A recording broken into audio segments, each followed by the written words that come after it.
Did you know that Inter Milan has turned the football world upside down with their genius tactics?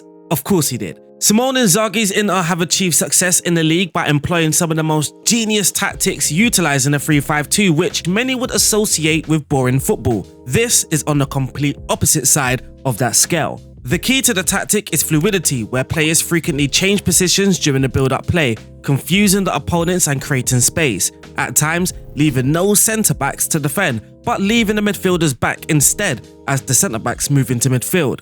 The team's ability to adapt their shape allows them to exploit defensive weaknesses, which is a crucial difference between them and other teams. So I ask myself, and you, yes you, is this the most impressive back three system in world football? Stay with me to discover the secret behind Inzaghi's genius tactics as we break down his real-life tactics, look at some examples in Football Manager, and of course see how well Inter Milan did in FM.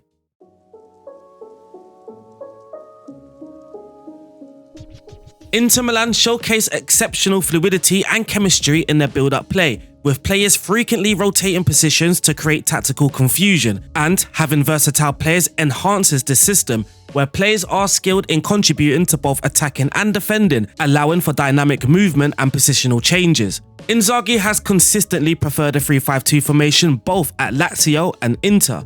His teams aim to progress through the thirds using short passes whenever feasible, yet they prioritise playing the ball forward and penetrating the opposition's defence.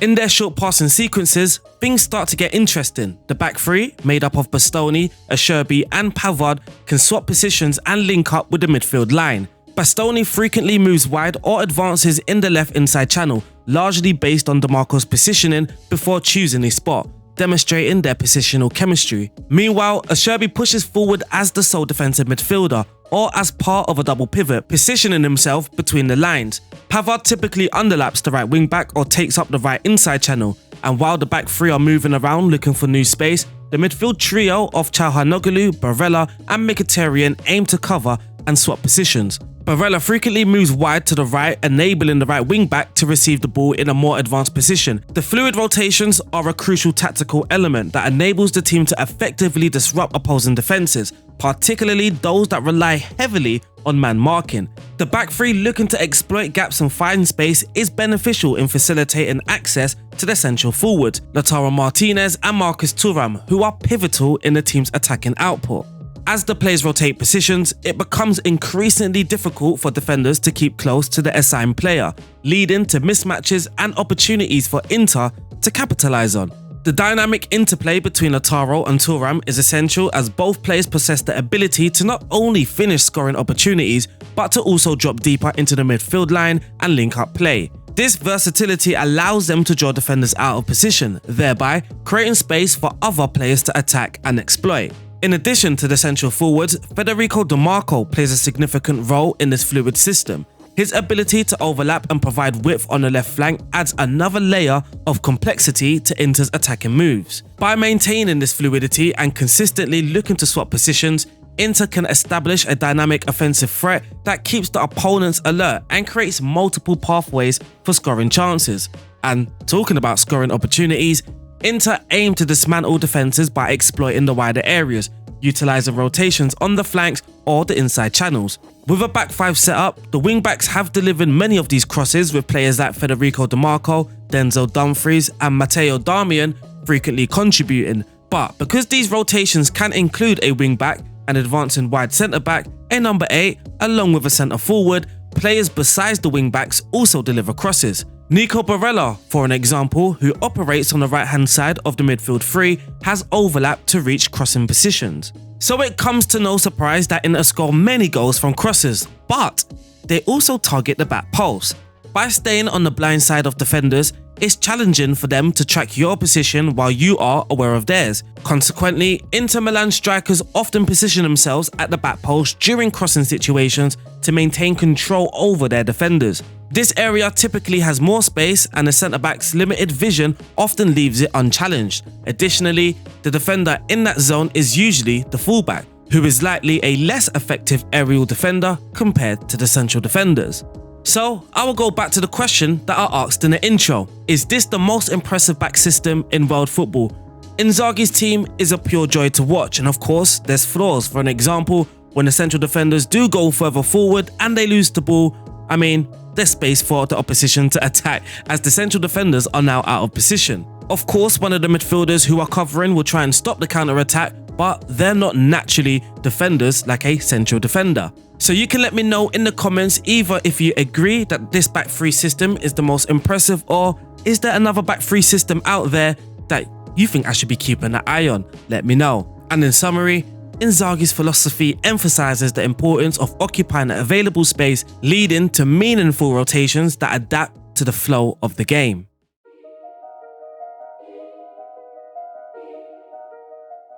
It's time for us to go through some in-game examples, but before we do, make sure you have hit that like button, hit subscribe, it massively helps the channel and you get notified whenever I upload another tactic. So this first goal is taken from a 4-0 victory against Atalanta away from home. I've highlighted the players so you can track their movements. Currently they're defending, so they're in their normal positions. Dumfries as the right wing back, DeMarco as the left wing back. Then we've got the back three, Hakan holding, Barella, Mkhitaryan as the midfield two, and then we've got Thuram and Martinez up front. This goal here, 36 passes completed before we put the ball in the back of the net. Complete possession football. So we're going to start off with Bastoni, but I believe we lose the ball here with Dumfries, and now the 36 passes will count. So the move starts with Sommer in goal, Hakan Çalhanoğlu as Sherby looking to rotate positions, change positions. Hakan is now the centre-back, while Sherby has moved into midfield. We work the ball out wide, DeMarco, Martinez dropping, looking to receive the ball, Bastoni stretching in that back three, and now Hakan is sort of the middle centre-back now. Sherby's the holding midfielder, Hakan is the centre-back. If you're tasked to mask Hakan, you can't, because you're going to be pressing now the central defender while Sherby has taken his position, but Pavard is on the ball now. Played it out wide to Dumfries. It's very patient football. Barella is looking to move out wide and help Dumfries retain that possession. Here's Jan Sommer now in goal. Sherby has now received the ball. We play that ball out wide, Dumfries, and we're just moving Atalanta's defensive structure at the moment as well, patiently waiting for that perfect opportunity to then play that progressive pass and go and attack. At the moment, it's still very patient. Sherby has the ball back to Pavard. I don't know how many touches this backline has got right now within this move, but here we are. Now we've worked that space and we're going to move the ball forward. Martinez dropping, helping us progress the ball. DeMarco with the ball, plays a lovely through ball to Martinez, and Martinez squares it for his strike partner. What a goal. Another lovely little goal by Inter Milan here. Mkhitaryan on the ball, plays it out wide to Bastoni. He thinks about moving forward and he thinks, you know what, safer just to pass it backwards. Mkhitaryan, Hakan Çalhanoğlu, here's Pavard now. Plays it out wide to Dumfries. We like to use the wider areas a lot, but we can also play that vertical pass as you just saw there. Dumfries, we should end this highlight with a lovely cross from Barella into DeMarco, and he smashes it in. Now moving on to our 4-0 victory against Lazio. This move starts with the goalkeeper, but I have no idea for this match why I've got Sherby as the right side of centre-back, Pavard as the left side of centre-back, and Bastoni in the middle. But hey, it's fluid. It's fluid. So we work the ball out wide to DeMarco. He thinks about attacking his fullback, but he plays it back to Mkhitaryan. Something I like about this tactic is patient. We're not afraid of those backwards passes, but I do want to pause it and go back a little bit just to show you Bastoni's position in this move. Hakan and the central defender once again have rotated their positions, but this time it proves to be very effective. If Bastoni is now in space to receive the ball, has time to pass the ball, picks out Dumfries. Dumfries goes on the attack, gets tackled, but then wins the ball back and Thuram slots it in. Another move that starts with our backline, again, passing it backwards, being patient, not afraid of those backward passes and sort of baiting the opposition to press. We play the ball into Martinez, who dropped Barella. Lovely movement there from Barella, and Darmian just slots it in. This is against Bologna, Hez Aslani. So we rotated a lot, but as you will see, the movements still remain the same. Taremi has dropped from that forward line, picks up the ball and plays it out wide into Darmian. Bisek has slightly moved from his defensive line in support of Darmian, plays it into De Vrij, who's now in midfield. There's Taremi linking up play, Hakan Çalhanoğlu, back to Bisek, Darmian now, as Inter Milan do, finish the move with a cross. Inter Milan love their switches of play, and here the libero is a key player in switching the play. So Hakan plays it into the Fry. The Fry notices that Darmian's in space on that right wing back area, and then he just plays a lovely spreaded pass out wide. Darmian whips the ball in into Thuram. Thuram works it out wide to the left wing back, and then he crosses it. Now this is against Lecce, and what we've seen so far is the centre back and the defensive midfielder switching positions. And what we're going to see here momentarily in moments is actually the left side of the centre back and the left midfielder switching positions. So we've got Bisek here, and now our left side of central midfielder Fratesi is holding his position. So it's sort of a back two here, or a back three, sorry, but the back three now consists of a holding midfielder and the left side of central midfielder, rather than the centre back and the left side of centre back helping the right side of centre back, making the back three. Here's Carlos Augusto, the left wing back for today.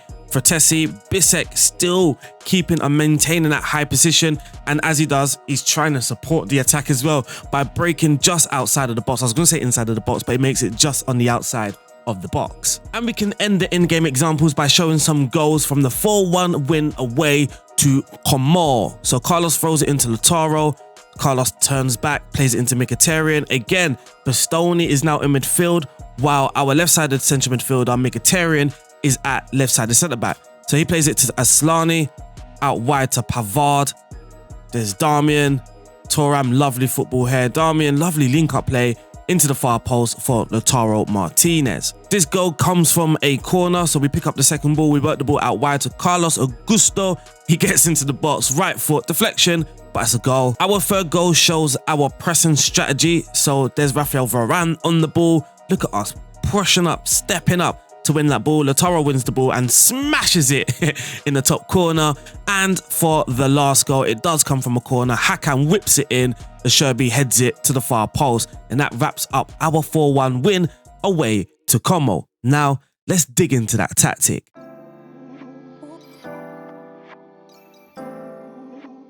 If you want to support myself and the channel, you know where to head over. Patreon.com/RDF Tactics. I will be starting a new series of reviewing and rating your tactics, so those Patreons will get a priority when sending me tactics. And you also get the bonus content of watching me play the games when creating these tactics. Currently, I am catching up on videos, but my Patreon will soon be filled with plenty of videos. Here is the Inzaghi 352 on Football Manager. I'm going to go through the team instructions, the player roles and their instructions, wrapping up the video by showing you some results. We've gone with the attacking mentality because Inter like to play in those wider areas, create in those wider areas. We have left the attacking width in the middle, which automatically is at fairly wide. Approach play, pass into space. Inter Milan do play the most through balls in this area, so it's only right we use pass into space. But also for chance creation, Inter Milan like to send in a lot of crosses, so we are focusing down the right and focusing down the left. Passing directness, we are on shorter with the tempo on slightly higher. In the final third, I've left it on mix rather than low so we can get that far post crossing, but we do want to work the ball into the box because once again, Inter Milan do have the highest amount of touches in the opposition's penalty area in Serie A. In transition, when we lose the ball, we're looking to counter press. Once we get the ball back, then we will counter attack, trying to expose the opposition. When the goalkeeper has the ball, distribute the ball quickly to the centre backs and take short kicks. In real life, it's not as structured. Inter Milan can go long if they are being pressed and pressed well. Lastly, for out of possession, we are using a high press with a much higher defensive line, trigger press more often, prevent the short goalkeeper distribution, get stuck in and step up more. Player roles in goal, super keeper on support for the two wider centre backs. On the left hand side, we've got the wide centre back on attack, but on the right hand side, he will be on support, dribbling more often. In the middle, in between them, we do have that libero. He's going to move forward, switch positions with the halfback who is passing it shorter, closing down more. On the left of this back five, we've got the wing back on support, taking more risks, crossing more often, aim for the far post, dribbling more. This is supposed to be DeMarco. DeMarco does receive a lot of Inter's progressive passes, one of the main reasons he's on support. But on the right hand side, we do have the wing back on attack, crossing again at the far post. On the left-hand side of the midfield too, we do have a central midfielder on support, holding these positions so he's not getting further forward too often, allowing for that wide centre-back to overlap him. He's going to take more risk and stay wider, while the advanced playmaker on the right-hand side, sort of Nico Barella, he's going to pass it short, cross it more often, cross aim at the far post and roam from position. When you are replicating tactics, you will have to compromise a lot. Nico Barella does a lot. He does create the most chances at the moment for Inter Milan, but he does also operate at right back. He does like to drop deep. He does do a lot. So I thought advanced playmaker might be the best role for him, as the playmaker is attracted to the ball. So if we are building up, sometimes Nico Barella will drop deep, but he also will join that attack, help support the attack, and look to chance create. Lastly, up top for the two strikers, we do have a pressing forward on support, and his partner is a complete forward on attack. I do feel it's very important for both attackers to drop deep. That will help us progress the ball. It's how Inzaghi's Inter do it in real life, eh? That's the tactic wrapped up. I don't have a solution when you are playing those elite teams away from home. I tried, but the results were fairly inconsistent. We might batter at AC Milan away from home, but we would get battered against a Man City away from home. But what I found that does help you out sometimes is playing out from the back. But that's the tactic wrapped up. Now let's look at some of the results.